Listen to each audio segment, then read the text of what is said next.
Welcome back in, everyone. In this week's Community Cares, June is Men's Mental Health Awareness Month, and one Valley man is turning trauma to triumph, trying to help other men do the same.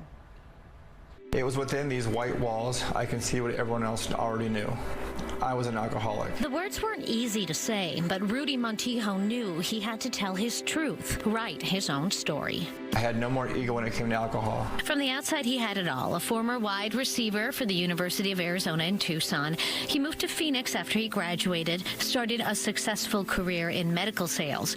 But that wasn't the real tale. I would get off of work, I would go home, and I would drink almost a bottle of vodka. I would wake up the next day, go back to work, and do it all over again.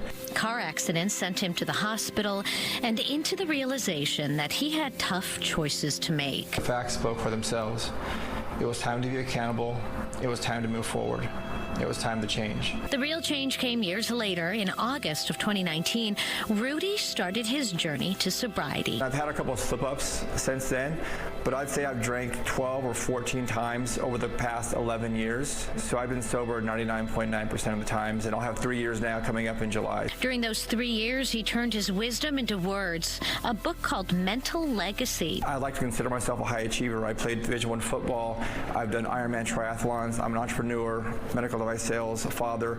So I've done a lot of things, and I succeeded in multiple areas of life. And the book really applies the knowledge that I've gained to my success to give to somebody else. In addition to author, Rudy is a clinical therapist who has a master's in addiction science.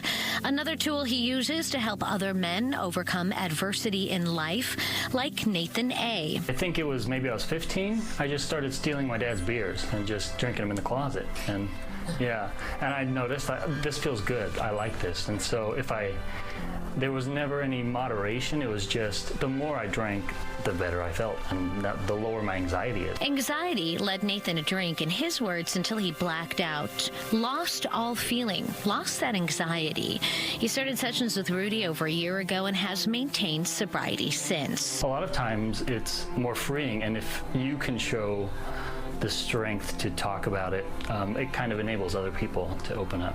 My whole philosophy is compassion without coddling. I'm not going to coddle you. I don't believe that's going to do any benefit for you. I come from a background of football and athletics, and I think just getting to the root and being really honest with you, man to man, that's the best gift that I can do. Now, how you receive that is up to you. That's the first process. When we talk about ego, we're really talking about our defense mechanism. Rudy put his ego aside and did what he had to survive, to thrive, to set a good example for his kids, for other men struggling with addiction. I don't believe you can have sustained sobriety unless you really raise their quality of life. If you build something that you want more than that old life, and that's what the book is really about, is creating and growing both physically, professionally, and personally. A story. Yeah, so 1 in 8 men statistically report having issues with mental health versus 1 in 5 women. Yeah. So a little bit of a stigmatism there. And Rudy also coincidentally CEO of the Day Trip, where they offer treatments as well. Book is 7 chapters. It's thin, and in that sense that Rudy wants it to be accessible to everyone. Yeah. So he talks about ego and accountability. Chapter 2, needs and desired outcome, and leadership. And he says it can be as simple as that. So a book is available online. We'll put all that information on our website, fox10phoenix.com. Quite the journey. Yeah, and congratulations to him. You know, that's not easy. No, not at all. And now helping others. Yeah. That's awesome. Great story, Anita.